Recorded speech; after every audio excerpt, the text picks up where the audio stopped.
Hi, everybody. Sorry for the big delay. In the interseason break, as it overlapped with Christmas, we decided to just wait until January, February to launch the next season, and decided not to overwhelm you with replays, so we just took a bit of a break. Also been very busy with our day jobs. In the coming season, we will try and find some new guests who are as exciting as the last ones, and we may also try some different formats. We may try some solo episodes where just one of us is talking through a concept, purely because we'll be on opposite sides of the Atlantic for the next 2 or 3 months. So either recording remotely or doing solo ones. We'll see. Um, Also, guys, if you are new to this podcast, if you've found it recently, please do leave a review. It really, really helps us. Now we'll be sharing a classic Christmas episode around whether you should be lying to your kids about Santa Claus. Thanks, guys. And do please review, message, join the WhatsApp. It's all there. All right. Hello, everybody. Welcome back to another episode of the Morality of Everyday Things. Not the mortality of everyday things. As someone incorrectly tagged us the other day. I'm Anthony. I'm Jacob. We're longtime friends, business co-founders, maybe one day lovers. But for now, not. And we're here to discuss everyday moral things with you. Last episode, you'll remember, to anyone who's tuned in, the question was around whether you should buy your Christmas gifts this holiday season from Amazon. Yeah. Now, rather than thinking about getting your stuff from Bezos, we're going to be thinking about getting it from the big man with the beard. That's right. It's Mr. Santa Claus. Yeah. Specifically. I mean, Bezos could grow a beard if he wants to. He can go to space if he wants to. Bezos can do whatever he wants. Yeah, specifically, the question is, should you lie to your children about Santa Claus? Should we be creating this narrative fiction that there's a big man with a belly and a white beard in red robes who's busting into your house, eating your cookies, drinking your milk, and then he just drops off gifts rather than stealing your TV? I mean, at least he's acknowledging reciprocity there, right? At least there's. Yeah, he's like, you gave me cookies. But definitely one to talk about. Some quick stuff, podcast chatter. We got our Spotify Wrapped. Everyone did. Jake, who was your top listened to artist? My top listened to artist was Imagine Dragons, surprisingly. But they're on a lot of my exercise playlists. So okay, that's fair. That's my excuse. Cool. Well, on the podcast side, some really cool stats. Last year, we had a 150% increase in listens. Yeah. So far, there's been 26,000 total listens, I believe. Much more interestingly, on Spotify, there are 140 people for whom we are their favorite podcast. They listen to us more than any other podcast. That's pretty cool when you think Spotify probably has, a bit under 50% market share? Assuming Spotify people aren't particularly behaviorally different, that means there's probably about 250 total for whom we are their favorite podcast. So thank you, guys. Thank you for tuning in. Very, very quickly as well, a note from the sponsor. As we mentioned last time, we've got a sponsor. We're big shots now. And speaking of becoming big shot podcasters, Zencastr is the all-in-one podcasting studio that you can access from your browser. No installation needed. Just get on the site and send a link to your guests and you can get started recording studio quality audio and now video too. There's automatic post-production. All guests have their own audio channels and all files are stored in the cloud for easy access and peace of mind. In our own experience doing podcast stuff, it is a huge benefit having the audio files and video files kind of separate so that you can edit and splice stuff together. You know, if you're both talking on one audio file, there's no way to separate that. So check out Zencastr.com. We've got a code in the show notes, The Morality of Everyday Things, no spaces. And we've also got a link for 30% discount on your subscription for the first 3 months. So enough of that. Let's get into today's episode. And as we said, we're continuing with the festive theme. And what's the question today exactly? Well, that's a good question. The question is, should you lie to your kids about Santa Claus? So, in defining terms, there's really only one major one. Well, two. I mean, we'll talk about lying, obviously. But the first thing to define here is Santa Claus. Spoilers ahead, Santa Claus is a fictional character. You what? What? Generally described as a large white bearded man who lives in the North Pole and is responsible for every gift that kids receive for Christmas. Sorry, grammar check. You said large white bearded man. Is he a large white man with a beard or a man with a large white beard? It's white dash bearded. Do you know so what? large white bearded. Yeah. So it is the beard that's large. It's the beard that's white. So wait, is he large or is the beard large? Well, both, I think. Yes, strictly both are correct, but the grammar makes it unclear. Carry on. Yeah, it's true. I don't even know whether the comma would help where you put it. Anyway, you can't see the commas, you guys. If it's large, comma, white bearded man, that means he's a large man with a white beard. If it's large white bearded man, he's a man with a large white beard. Is it? There you go. Well, what about if he's white? You'd go large, comma, white bearded, comma, white man. Anyway, Mr. Santa Claus has been depriving parents of well-deserved thank yous for their presents for over 100 years now. What a dick. As for the origins of Santa Claus, because I actually personally, we're going to a little history diatribe, which I think is interesting. It's commonly accepted that he is a highly fictionalized interpretation of Saint Nicholas, as opposed to those lowly fictionalized versions people keep talking about. And who is St. Nicholas? So Saint Nicholas was, by the way, my middle namesake. My middle name is Nicholas, a Greek Christian who was renowned for giving gifts to the poor. I take a lot from my namesake. Although it is on the cookie eating side, on absolutely. the cookie eating mostly. I do stuff. Although it is debated as to whether this is the sole influence of Saint Nicholas, Santa Claus. Christianity spent an awful lot of time in Europe taking local pagan myths and stories and rebranding them to be more Christian. Do you have any examples other than Christmas? Oh, I do. The Irish pantheon called I don't know how you say that, Tyke. Tuatha De Danann. Cool. Well, the Irish pantheon, blah, blah, blah. Tuatha De Danann. What a wonderful phrase. Hakuna Matata.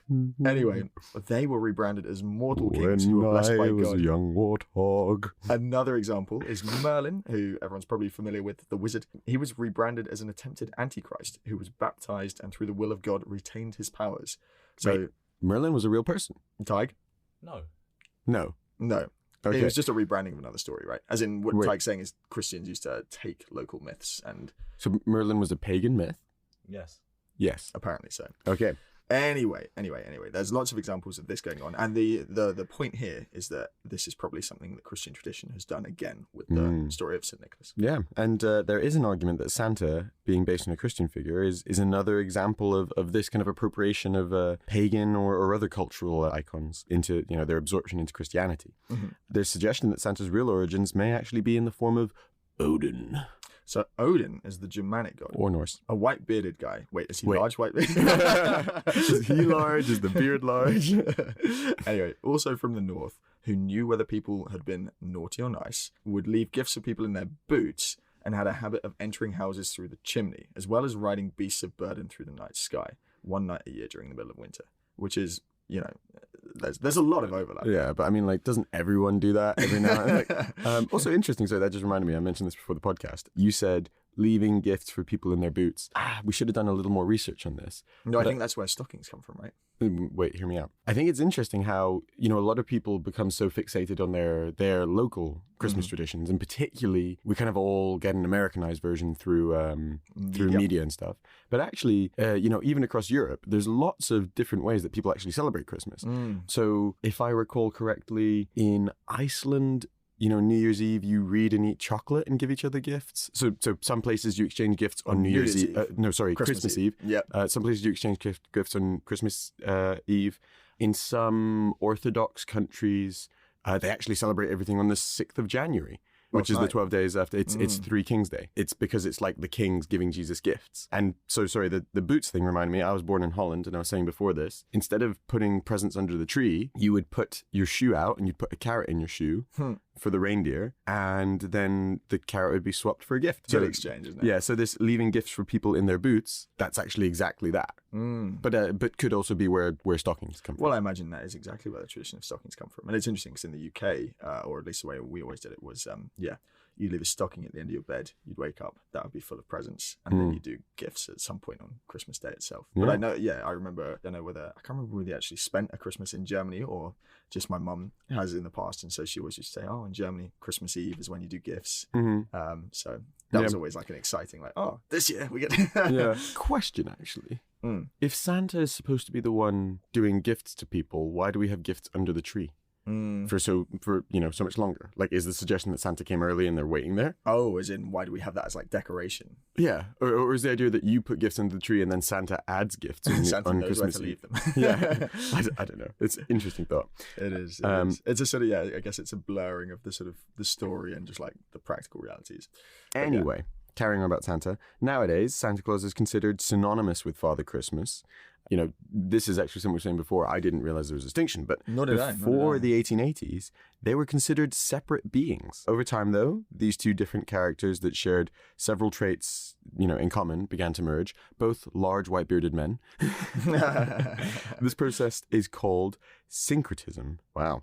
And with these characters, the fusing is likely to have occurred at between 1864 and 1880. Fusion, ha! That's a Dragon Ball Z reference. In 1864, an author named Susanna Warner wrote a story depicting the two as separate characters that year, and by the 1880s, they were widely considered to be one character, with Father Christmas commonly accepted to come down the chimney to leave gifts in stockings. Again, it's posited that Santa and Father Christmas share a common origin. One name for Odin, I remember him, was Yule-Father, meaning Yule Father, and Yule was what Christmas used to be called. So this would imply that Father Christmas was also based on Odin, meaning that their merging in the 1880s was actually possibly a re-merging of two characters who were originally the same character anyway. So it's like the myth has split and then come back together. Also, just on that, so you're talking about Christian adoption of pagan rituals, and you said Yule was what Christmas used to be called. I think Yuletide was actually like the pagan stuff, the term for pagan ritual pre-Christianity. I could be totally wrong. And what would that be? The term Yule retained quite a while after Christianity took it over. They only rebranded the name relatively recently. Interesting. There you go. So it was Yule before Christianity as well? And after. And what did Yule refer to? Just like a sort of winter? The cake, festival? Yule log. Just the general time, gift-giving traditions. Yuletide. So, that's a lot about Santa. Mm-hmm. Now, the important part to today's question and our podcast. In the UK, at least, and certainly through American media, it's not uncommon for people, I say not uncommon, it is the expectation in some sense, for people to lie to their children about the existence of Santa, telling them about his flying reindeer, his diminutive workers. Ooh, I like that. Politically correct. And the elves. And his love for cookies, like it's a fact and not a fiction. And like you were saying, I mean, you said sort of expectation. Not only that, it's kind of a taboo to mention that Santa is fictional in front of small children. Yeah, well, I mean, first of all, technically, does that make it a conspiracy? And then, secondly... Who benefits? Follow the money, Anthony. Jet fuel doesn't melt steel beams, Jacob. So it does make me think, right? Like, say you went to like a shopping center and started shouting out like Santa's not real or whatever. On the one hand, you certainly wouldn't be doing anything illegal. But on the other, a lot of people would be very annoyed with you, right? Yeah. I think people would definitely, Yeah, they would be. And it's a weird one, isn't it? Because conspiracy probably isn't quite the right word. We had good definitions of conspiracy once, possibly. Previous. Conspiracy theory. The term conspiracy theory has a specific definition. Conspiracy is just a word. Yeah, there are certain connotations of that. Anyway. Yeah. So I think the main thing about conspiracy theory is that it has to have circular logic. Yeah, it's sort of any evidence that looks to disprove it can be interpreted as proof of its existence. Like, well, that's what they want you to think. Yeah, because then it's the point is that they're impossible to logically argue with. Exactly. But if Santa is a conspiracy theory, it is one that most people tend to uncover the truth about at some point, because there aren't many adults who cling to the existence of Santa. Or hopefully, guys, there aren't many listening. I'm sorry. There aren't many well-adjusted adults who cling to the existence of Santa. That, wait. Let's quickly. Jake, when did you? I can't remember, but when did? Oh, I do remember. When did you realize Santa's not real? Well, this is the problem. I don't. Never know. did. Not that I never did. I'm just a lot of people will, and we will talk about this because there's a term for this, which is the JFK effect. A lot of people seem to have very distinct memories of the moment they realized Santa wasn't real, and I absolutely don't. Interesting don't know that they call it the JFK effect, because that is so 1960s, 70s. When was it? Yeah. I don't know. I feel like a much more appropriate one would be the 9/11 effect. Well, for our generation. Yeah, maybe. for our generation, millennials. And I think most of our listeners are probably millennials. In fact, I know that because I look at the podcast stats. But yes. But no, I don't. What about yourself? Do you remember? So I had some neighbors. Well, first of all, I feel a little bit like, sorry if we have religious listeners, I feel like a little bit like religion. I never really literally believed it, because obviously it didn't make sense. Like I remember I once... Obviously. I once was staying with doing religion. I was staying at a friend and he went to Sunday school, just like religious stuff. And I was like, yeah, whatever, I'll go with him because I'm staying with him. And I must have been like 5 or 6 or something. And I remember like people were talking and it just kind of clicked at some point. I was like, oh, whoa, these people are being literal. They literally believe this. Like they literally believe that. And I was like, whoa. So I never kind of really literally believed the Santa stuff or the religious stuff. God, I'm smart. No, that makes me a douche. But no, I like in my head, in my heart, I never was like, yes, this is I literally believe there's a man flying around. But you kind of hear it and you hear stories and, you're not like, okay, this is all a lie. My parents do it yet. The time that it really added up for me and I had to bring it to my parents and interrogate them I had some neighbors who were American, and in typical American fashion, they were quite overweight. I just remember, I was a kid, I liked chocolate, and I just remember Christmas comes, we get gifts, and these kids got tons of chocolate. And I was like, I like chocolate, why didn't I get tons of chocolate? And then it hit me. It's because their parents bought it for them. The little parents saw their little piggy kids, and were like, these kids need chocolate. Tig, you had a good story about this, didn't you? About when you discovered that Santa wasn't real. Yes, I did. I was going home from a New Year's Eve party at a friend's house, a wealthier friend. Wait, how old were you? I was, I think, about 7 years old. 17. Right. Yeah, when you said going home from a New Year's Eve party, I was like, what? Oh yeah, because I was with my parents because I was so young, a small child, and it came to me. So diminutive.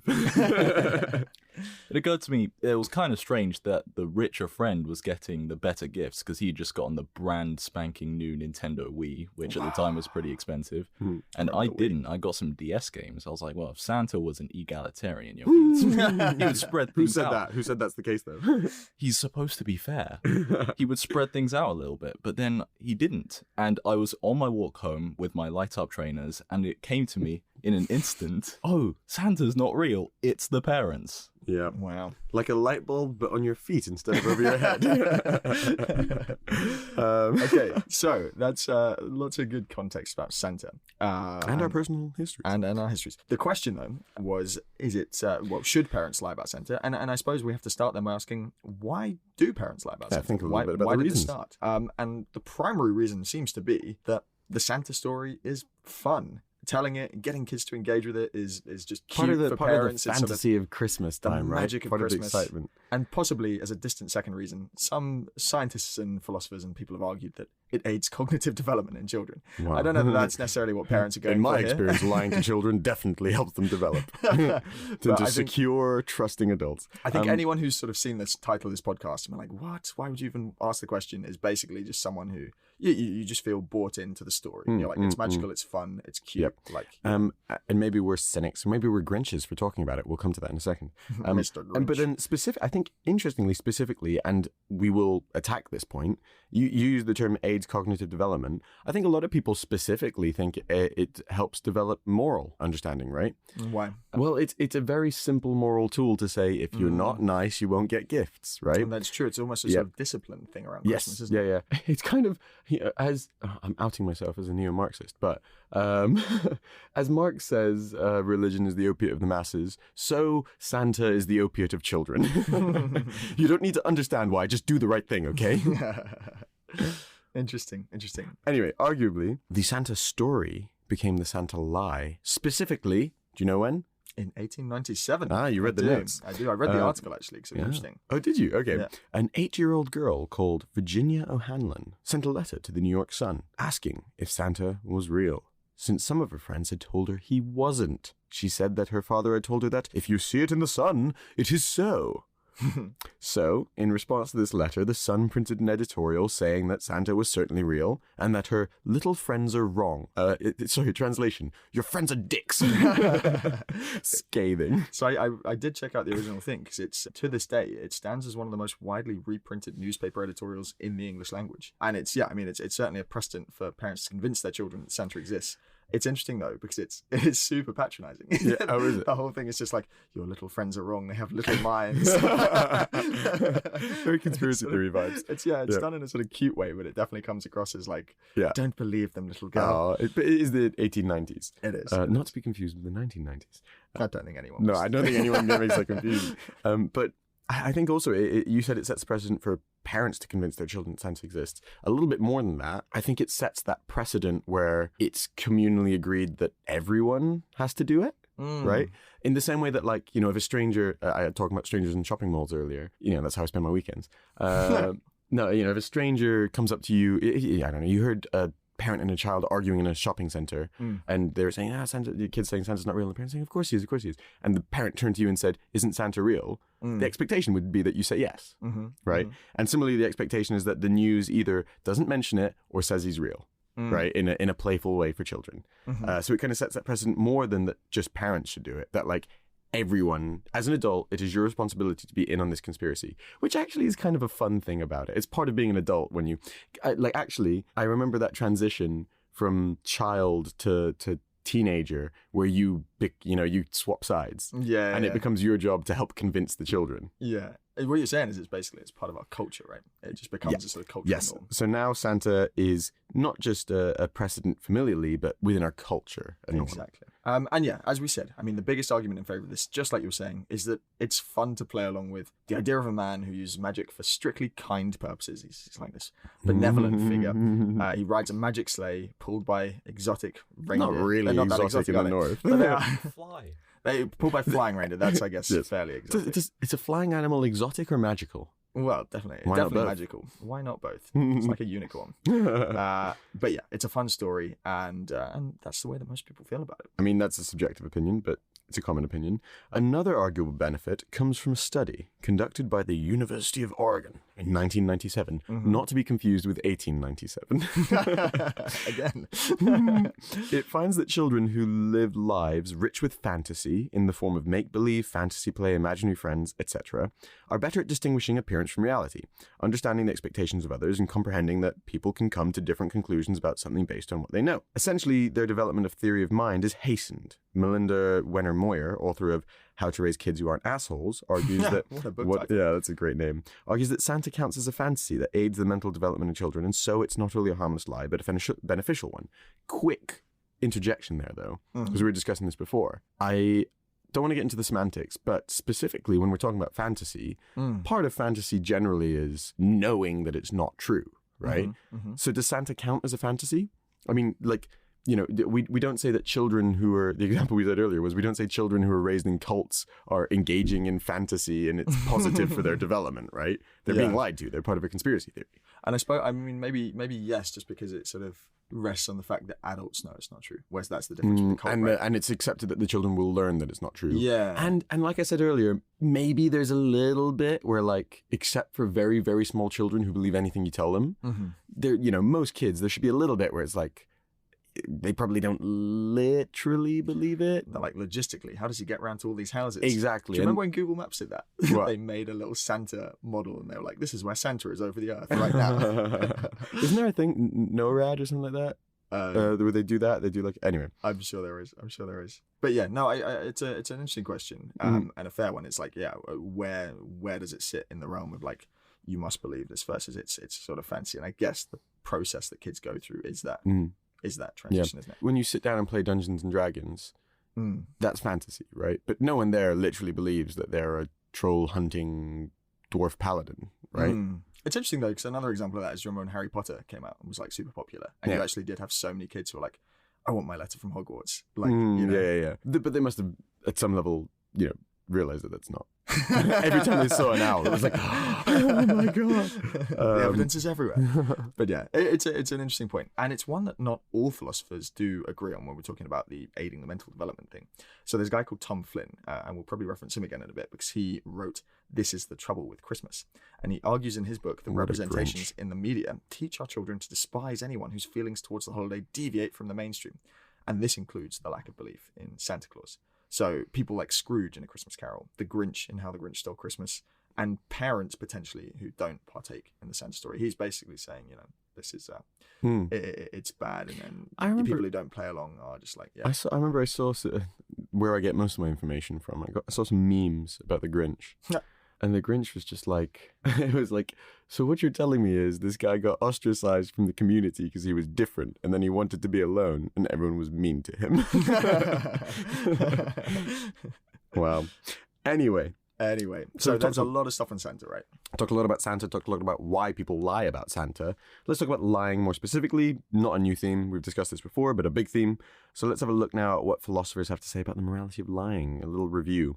And is the Santa lie morally permissible in that context? So generally, most philosophers seem to either think that lying is always morally wrong, or if not, that it is only able to be overridden by other moral reasons, you know, some sort of greater good. So we've obviously heard plenty in the past about our man, Mr. Kant, who argues that honesty is a perfect duty. Lying is therefore always wrong. Because if lying was universalized, we'd have a world where everyone lied, so nobody would trust anything anyone ever said. And in that framework, lying just doesn't make sense. But You wait, shouldn't lie. we do live in a world where people lie, so why should I trust what you just said? What? Believe nothing. So if we take it to be that a person should not be treated as a means to an end, it might be argued that telling children the Santa lie treats them merely as a means to an end they cannot share in, because they do not know what that end is, provided Kant considers children as counting as rational persons, which isn't necessarily a given. We'll come back to that. Kant's view then is fairly clear-cut. Don't lie. Kant always struck me as a bit of a grinchy kind of bloke. Anyway, I could see that. I could see him being a Grinch. So from a consequentialist perspective, actions are judged to be good or bad based on their outcomes, and so lying to a child is allowed if it's for some greater good. But that brings us to the question of whether the Santa lie does more good than harm. As we'll get to later, there are arguments for and arguments against that. Yeah, so sticking with that, if we go back to the Greek tradition, as argued by Plato, lying can be justified in some circumstances. And this is followed by, as you say, other consequentialist perspectives like Mill and even John Milton. Yeah, Mill, famous utilitarian. So the Greek tradition, as verbalized by Plato, I haven't read it myself, but invariably it would be through the mouth of Socrates. Have you seen that meme where it's like, oh, we've actually posted on our Instagram account where it's like, Socratic dialogue is like the richest form of philosophy, and it's like, huge block of text. Yes, Socrates. Huge block of text. Of course, Socrates. For anyone who hasn't read any Plato, actually surprisingly readable and enjoyable. It's basically Socrates just talks at people. Yeah. Which, like, every impression I get of the man is that he's an incredibly annoying person, and that's very accurate. I feel like I relate to this person a little too much. But yes, the Greek tradition says that the permissibility of lying depends on the relationship had between the persons, in part. And one of these relationships that seems to make a difference is between a parent and child. But the case given for this is that adults, quote, adults were permitted to lie to children who were sick, however, in order to get them to take medicine. So that's an example of when that would be permissible. So this suggests it is for a greater good that the child is unable to understand. But is the Santa lie justifiable on these grounds? Obviously, it's not as clear-cut as lying to a child to get them to take their medicine, right? I feel like that's obviously the case. We'll discuss the back and forth, but my initial interpretation is no. And so let's talk more about this relationship between two people as well. Effectively, it's saying that, I guess, adults have a responsibility over a child. Does this mean that you as a parent have a different responsibility to you as a stranger? So as a parent, I gave an example earlier where a parent and child are arguing, the parent would ask you in a way that's suggestive that they want you to agree. And then actually you're kind of appealing to what the parent would like to tell the child, because it's the parent's decision and responsibility to take care of the child and teach them. What if it was the other way around? What if a parent and child were arguing, child was saying something and the parent was saying, look, no, you're old enough that you need to know the truth, Santa's not real, and then the parent asked you in that context. I actually feel like the important thing there is the relationship between the parent and the child, not the cultural norm of Santa being real, right? Like, if a parent asked you in that context, I feel like I would probably be like, yeah, look, kid, like, get ready for this one. I'm about to blow your Christmas bubble. Who are you in this context? You're saying if a parent. So I'm saying if a parent and child were arguing next to you, okay, and the parent is trying to explain to the child that Santa's not real, and then turn to you to ratify that, I would probably ratify it. And so it seems that when I consider, this is what I'm saying. When I actually consider that analogy I gave earlier, perhaps it's not the norm of Santa being real or a cultural norm of like upholding that to be true that's important. Perhaps it's a parent's right to raise their child or educate their child as they see fit. So like maybe the thing earlier that I'm doing is just agreeing with what a parent says. As long as it's harmless, I'd probably go along with the parent no matter what they said when they're talking to a child. That's a big caveat though, right? So long as it's harmless. Yes, yeah, but I mean, like, which is why, I mean, you can use that to justify why you would agree Santa is real, or I mean, taking overall, I mean, well, obviously we're discussing it as the point of this question, but like, I don't think it's super harmful or super good either way, right? Like, it's relatively benign. I think the practical thing there is probably just non-interference. Yes, be like, oh, is that a bird? That's so Kantian of you. Yeah. No, but I mean, like, look, in this case, you're not even telling a lie, right? So what is your answer to this analogy I've given or thought experiment I've given? Like, if a parent was telling a child that Santa's not real and then asked you, please, can you explain to my child that Santa's not real? Can you confirm that that's true? What would you do? It's a tough one. I really don't know. I feel like it's interesting. I would immediately be like, yeah, fine. And the overriding thing for me is the parents' rights to educate and raise their child. I guess it probably depends a little bit on the child, right? Like if the child is... the child is 16. Exactly. Then it's like, okay, listen, I don't know. I mean, I see your point about sort of parental responsibility. Yeah.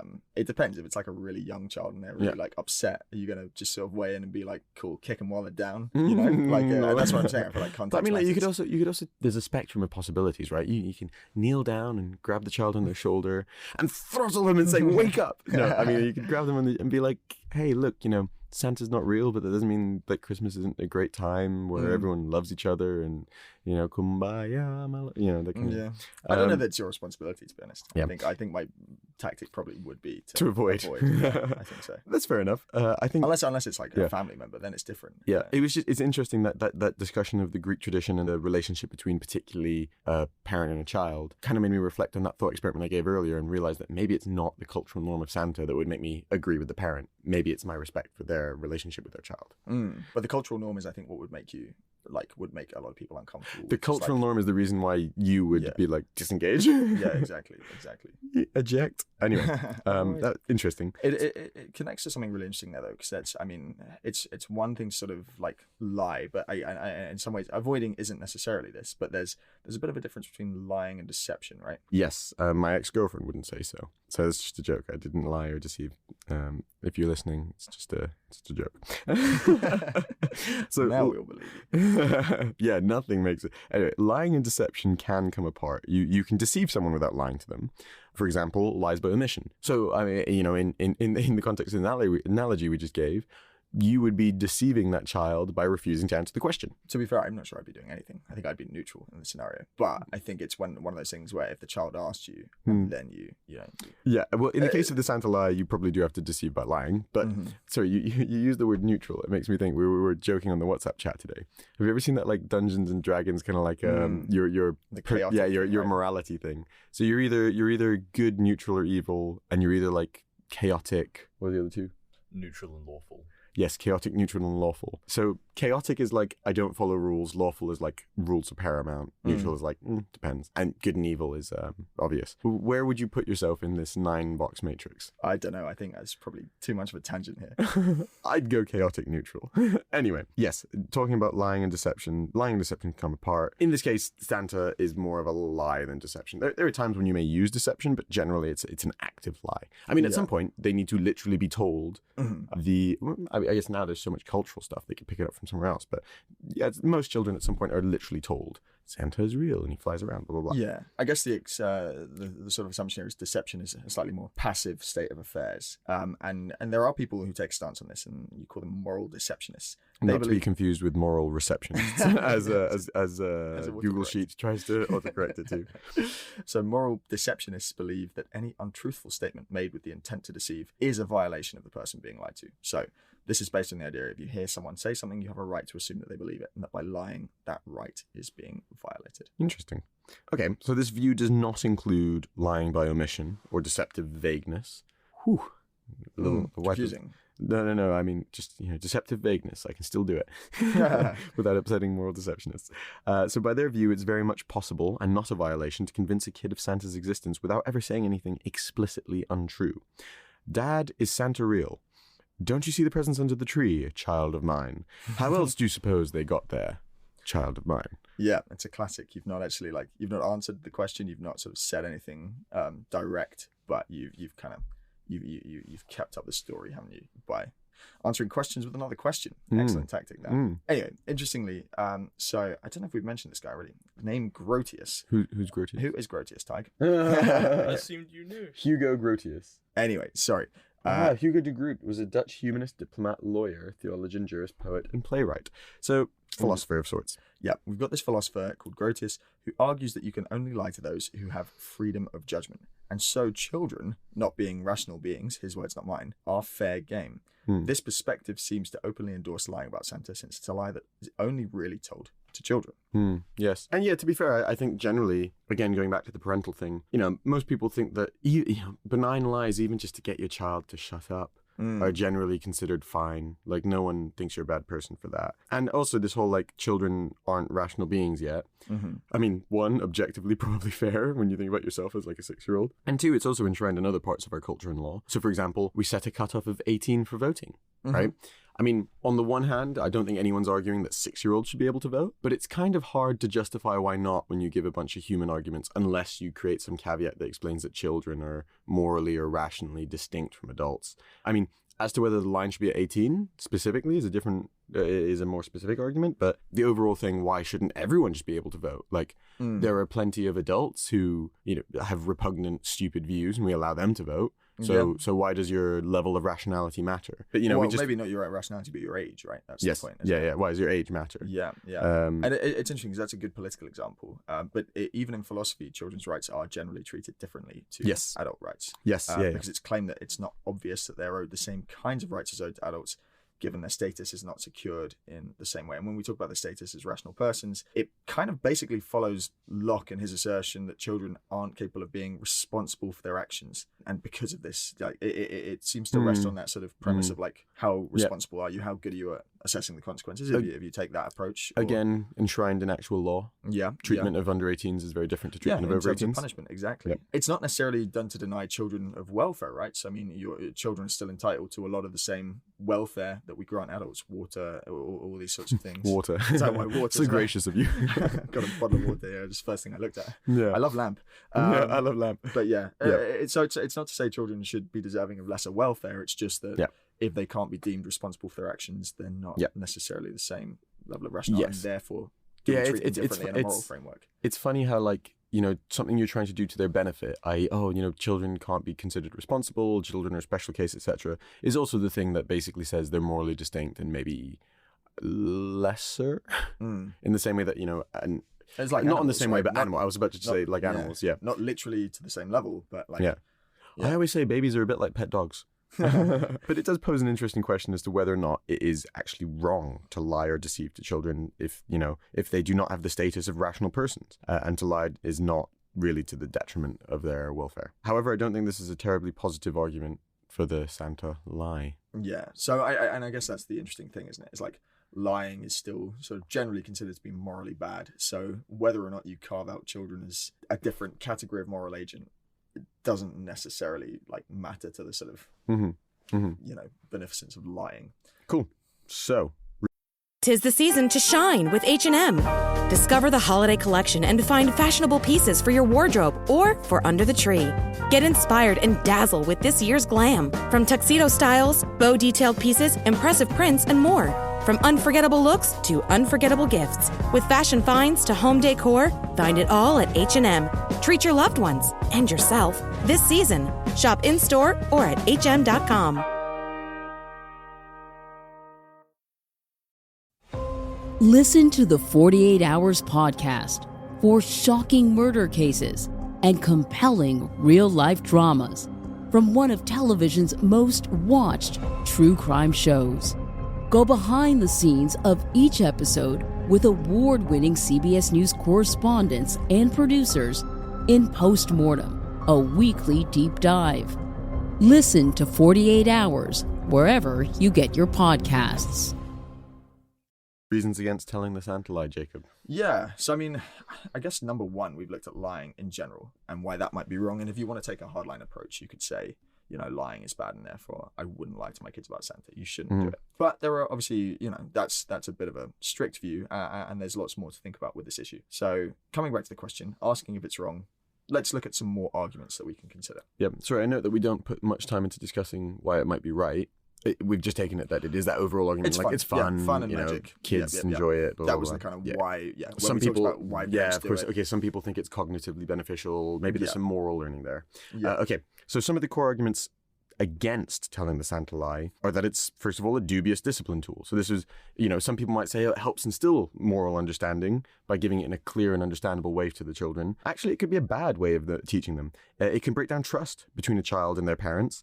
And it's a revelation as a lie can permanently tarnish a child's view of Christmas. Now, that all sounds a bit negative. But on the other hand, if you like Santa as a concept and are feeling maybe a bit weighed down by all the philosophical arguments against him in terms of lying and in terms of all the things Ant just said we'll get into, an alternative conception of the debate to keep in mind is not that parents should deprive children entirely of Santa as an idea, but that it should be told as it is, as a story, rather than sort of enforcing that kids genuinely should believe that Santa is real. So this is coming back to what we were saying about the distinction between fantasy and conspiracy. Exactly. Yeah. There's a book called It's a Wonderful Lie That's That's a great title. That's a great title. What a pun. Yeah. For anyone who's Tig, you're quite young yourself. It's a Wonderful Life is a very famous Christmas film. Tig just rolled his eyes really loudly. So the book It's a Wonderful Lie is by Christopher Boyle and Kathy McKay, and it lays out a lot of interesting arguments. Santa is often used as a disciplinary tool. When it's approaching Christmas, lots of parents tell their kids that if they misbehave, Santa won't bring them anything or will fill their stocking with coal. And this is the thing, we said this before, but using a lie to discipline a child seems a bit less than morally upstanding, right? Yeah. A quote from Tom Flynn, who we mentioned earlier: "Is the world so bad that we decide that it is better to spend around 10 years lying to children about a large, jolly man, large white bearded man, who gives presents to all children with the help of mythical creatures because it makes for more enjoyment at Christmas?" This is the response to the argument that it's nice to lie to children, let them believe the lie.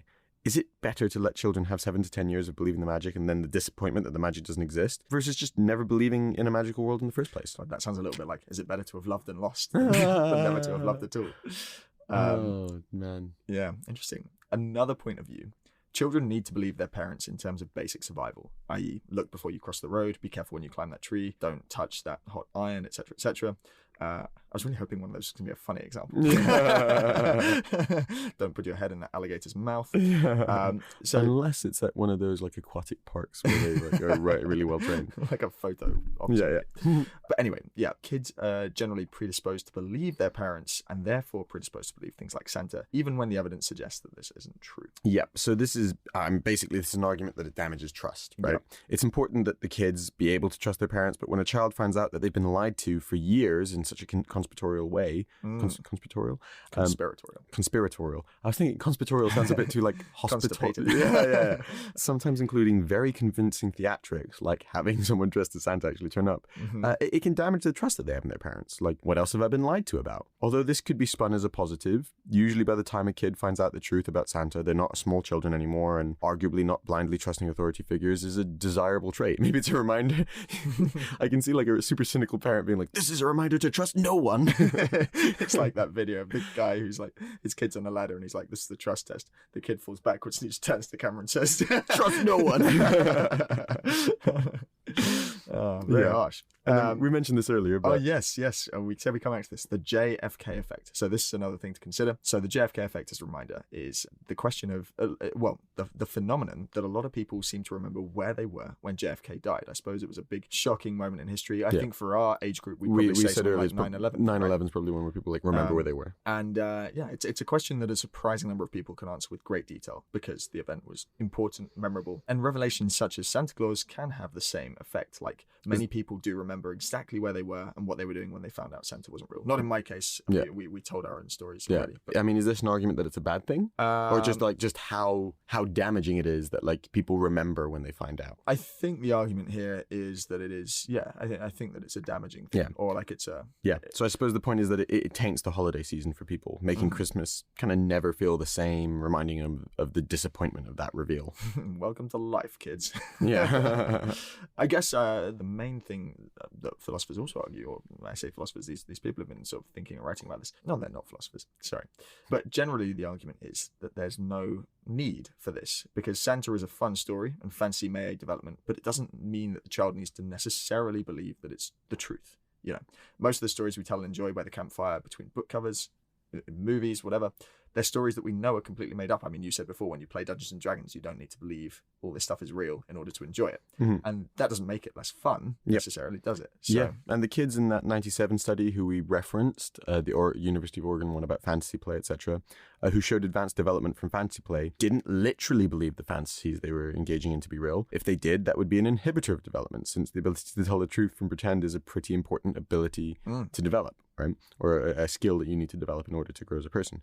Kyle Johnson argues that teaching kids lies like Santa encourages credulity.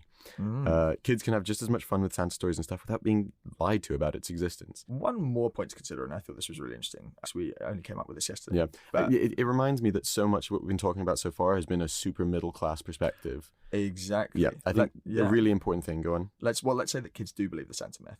And actually, Tig, I mean, this kind of speaks to your story that you gave us earlier, right?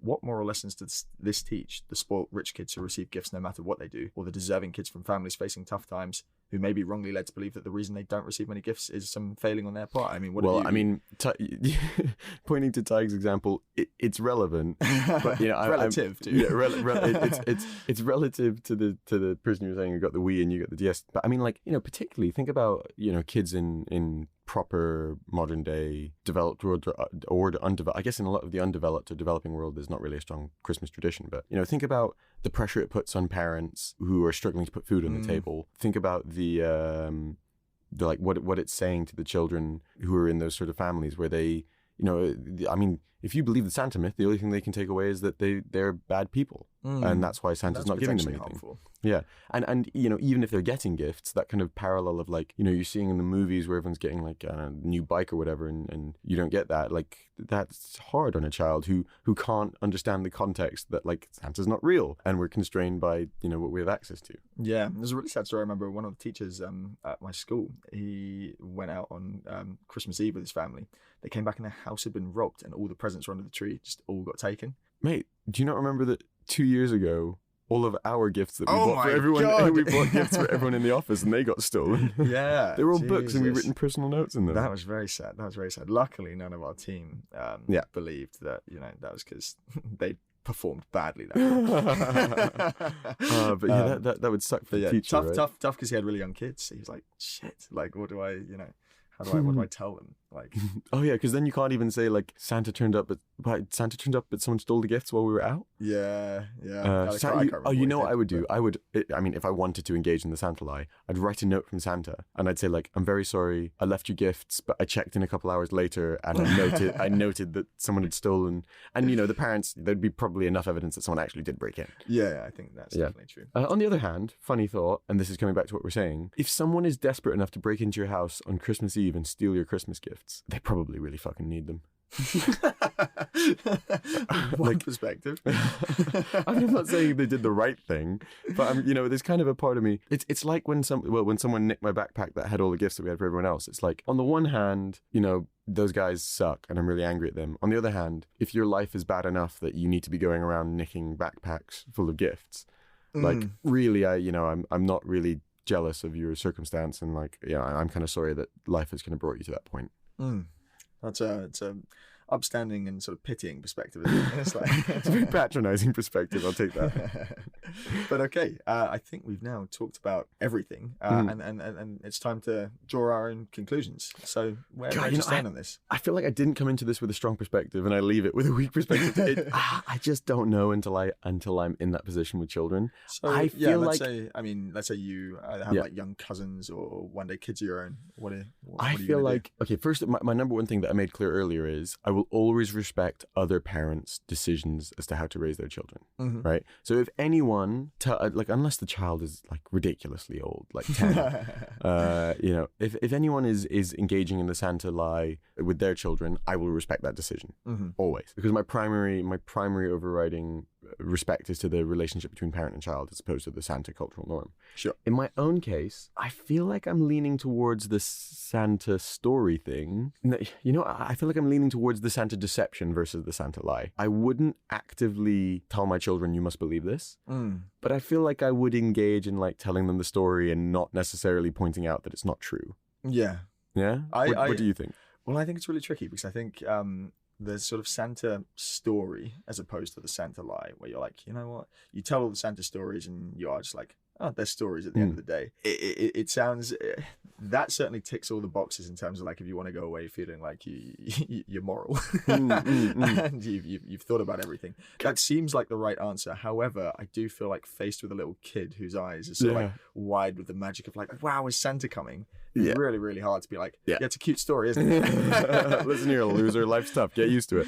I think maybe it is that sort of deception point of like, I guess culturally there's enough stuff about Santa anyway. It feels like the over intellectualizing and rationalizing of something that's just a bit fun. I think so. Well, could you say the whole episode is? To be fair, when we first asked this question, I think that was my vague sense at the beginning. It was like, oh, how much does this actually matter in practice? But it's been really interesting to discuss. Yeah, I tell you one thing I definitely wouldn't do is that I wouldn't use it as a moral teaching. And you wouldn't use Santa as a disciplinary thing? No.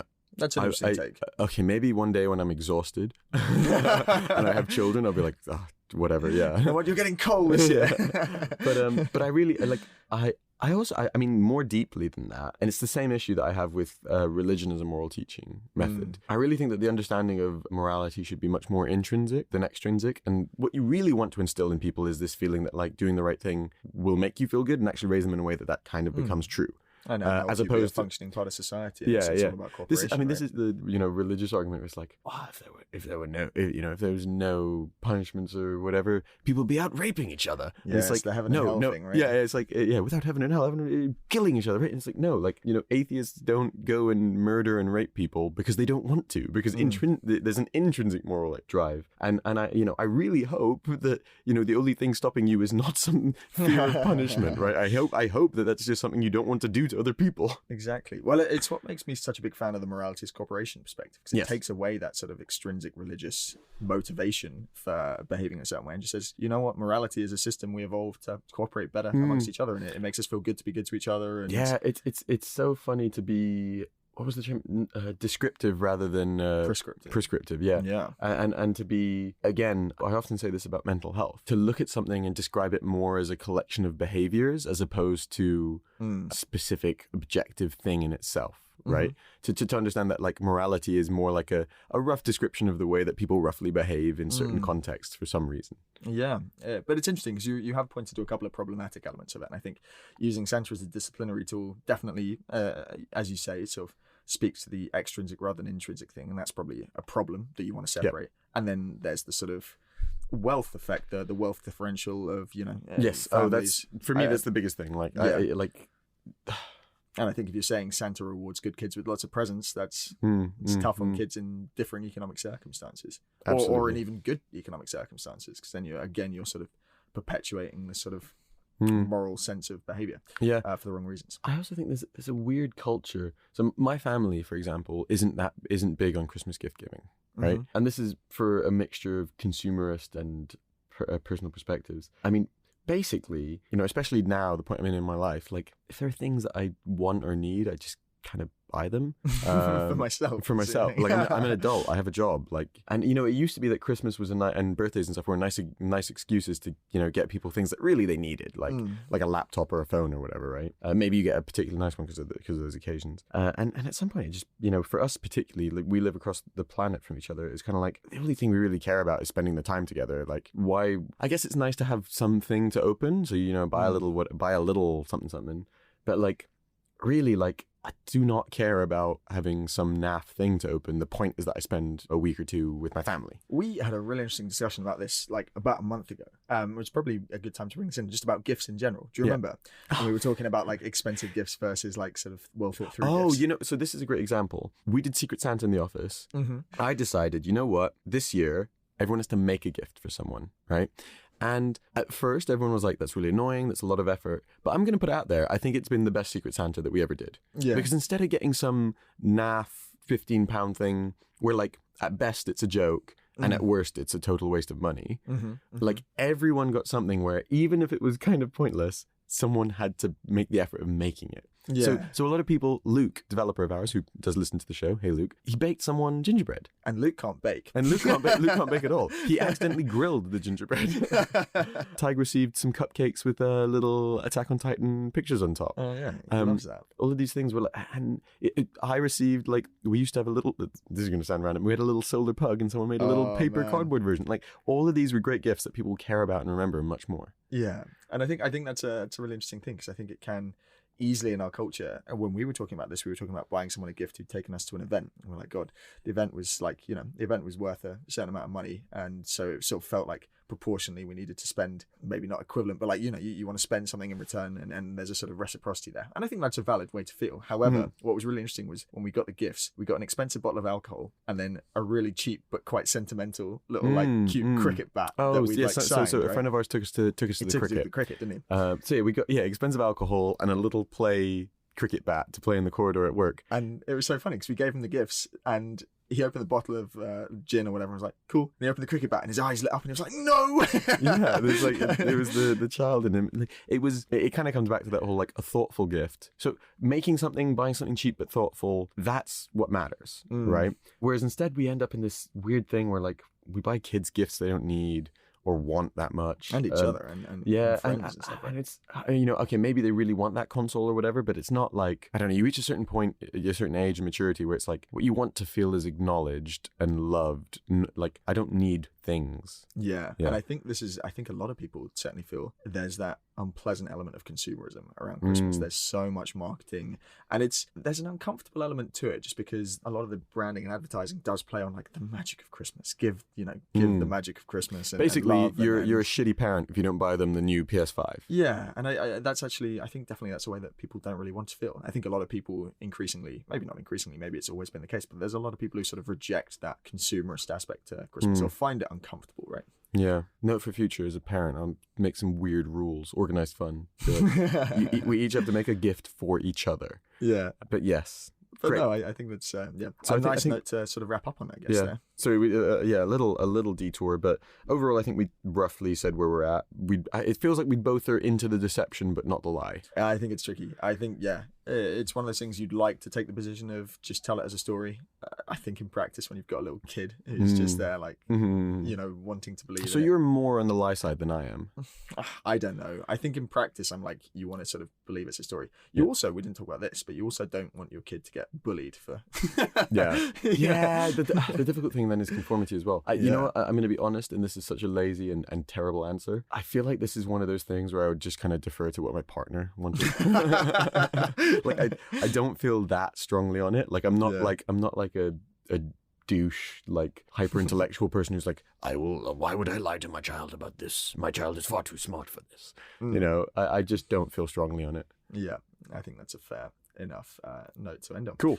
Post conclusion, little wrap up stuff. Guys, if you have anything you'd like to say to us, questions you'd like to ask, topics you'd like to suggest, or thoughts you'd like us to read out in a future episode, hit us up on Twitter, Facebook, follow our Instagram for memes. Our metaphorical door is always open. We've had some really nice reviews lately, so thank you for leaving those, and certainly we're really grateful for all the ones we received. Had a couple we just wanted to read out. One said, "This is a great podcast. I really enjoy it and would very much recommend." Nice and generic, but we Nice love and to generic. see it. The other one goes, "A great mixture of lighthearted and flippant conversation with well thought out, well researched discussion that challenges our established thinking. A great job, guys." Yeah.